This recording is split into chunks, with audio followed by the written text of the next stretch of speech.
سلامت کنم الله چون امید است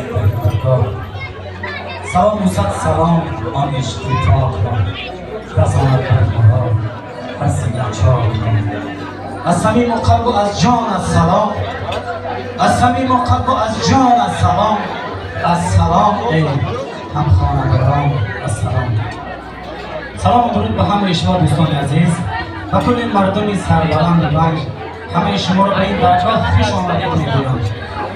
عزیز امید جان، برای می نمیخواهم که می نوشیده میگردد، برای می نمیخواهم که می نوشیده میگردد، برای گل نمیخواهم که گل پژمرده میگردد، برای بخت میخواهم که خوشبخت جهان باشی، برای تخت میخواهم که شاه عاشقان باشی. چقدر که استاد بزرگ میبینم همیشه در خدمت پدر مادر باشید. میگوید پدر شمس است و مادر ماه تابان، پدر شمس است و مادر ماه تابان، پدر جان است و مادر جان انسان. و خودتان تشکر دوستان عزیز.